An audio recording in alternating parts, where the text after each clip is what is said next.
My name is Aaron Page, and I am Vice President of Accessibility at Alliant. Hi, everybody. I am Randy Warren. Hi everyone, I'm Sol Escobar. I'm Leslie Squires. Hi, everybody. My name is Mike Seville. Can you share a recent experience where a digital document or product did not work for you? And so, an example of this that I myself recently encountered was a voter registration form for the state of Montana. The document that is used for persons with disabilities to submit to the Montana Secretary of State when they encounter voter access barriers was actually an inaccessible PDF, meaning until that document was made accessible, it was not actually possible for me to be able to submit voter accessibility barriers because the form itself was a barrier.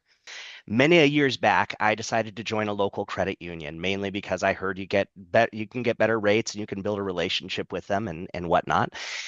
This was around December, so I got my first paycheck in, got my bank account all set up, and I checked after paying all my bills, I had probably about $100 left in my account. And so I decided that evening I was going to go ahead and go out with some friends. And I went to the movies and I went to a restaurant. And then as I did that, as people do the next day, when you're not doing a ledger, I checked my balance and noticed, wow, that movie and that restaurant, they paid me to visit them last night.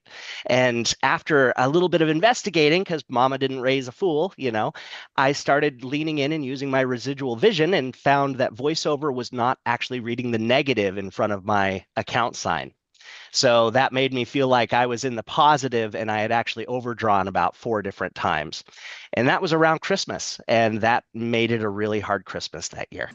I had an incident back in August where I burned my hand, actually second-degree burns, so I had to go to the emergency room, and that got all taken care of. It's hunky-dory.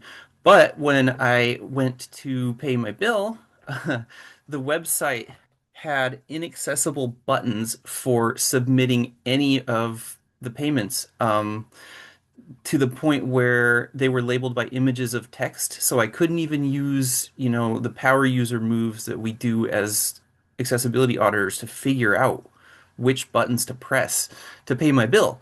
So uh, I had to end up relying on sighted assistance, but the sighted assistance was not available. I do have a sighted partner who was out at a business conference for a week, so I couldn't pay my bill. By the end of the week, I started getting notifications that it was going to be sent to collections. Luckily, my partner came home and I was able to use sighted assistance to get it paid, but it was a close one. Mine happened in the education space when I was in college, not too long ago. But I was fortunate to be going to school at a time when, everything was moving to online, which came with some positives and negatives. And the negatives showed up in a really big way because the textbooks that the school was using at the time, they were starting to become integrated into like online platforms. So this is, 100+ dollar purchases with money that students don't have. So, I found myself in my statistics course. And the most accessible part of the experience with the online book and platform was logging in. That was really discouraging. It was also very scary because the statistics course was required for my degree.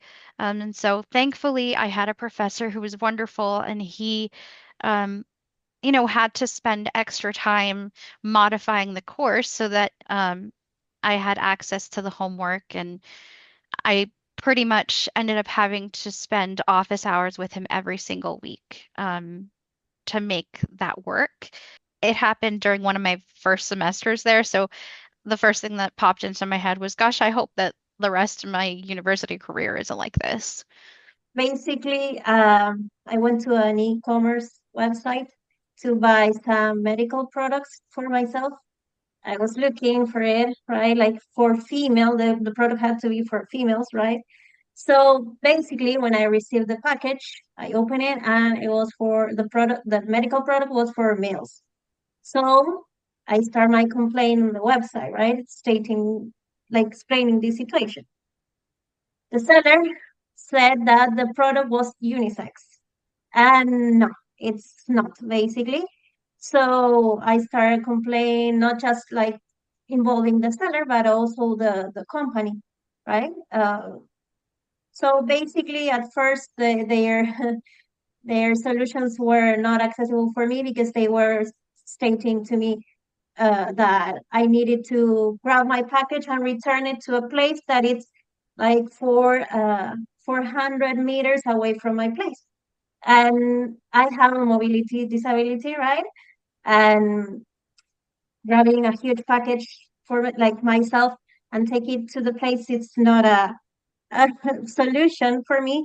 Basically, yes, Sure. somebody else, I don't know, my partner could have helped me there, but I want to do it. I want to be able to solve my own problems, right? Like, let's like autonomy, right? So basically, I had the energy uh, to explain to this e-commerce website why this was not an accessible solution for me. And we had like really long conversations, but they ended up giving me the solution. I had to talk with multiple people. Leslie, do you have an example of an experience that works well for you as a screen reader user that you'd like to share? So lately, um, I've been experiencing some issues with my banking app as well. It kind of gets you thinking about like if I reach out to the bank and they don't really do anything in terms of accessibility, do I leave? And if so, where do I go? And Yep. the app that I think is really consistently great to use for me is the Chase banking app. I uh, have to use it for the Prime card Same. payments. And so Great. I find that their experience, it's really funny because one of the things that we talk about a lot is consistency. And the really funny thing about it is that, I only really sign into it if I need information or, the obligatory once a month card payment. And every time, at least in the past few months that I've signed in, it feels like the app is different. But it's also usable. It's very accessible. I can find everything. Elements are labeled and straightforward. And that's just, I feel like I am being considered as a user from the get-go. Um, I can take the same amount of time in getting around my business than that everybody else can. I don't feel like I'm a second-rate citizen. And I'm not spending time out of my day to troubleshoot an app when I just want to pay my card. So that's really one of the super enjoyable apps that I use kind of in my life. I grew up in a very rural town, and in this town, there's no public transportation. There's really no walking trails. If you need to go anywhere, you need to rely on your support network or call an Uber and pay money. So I decided to move to a bigger city, Boise, Idaho.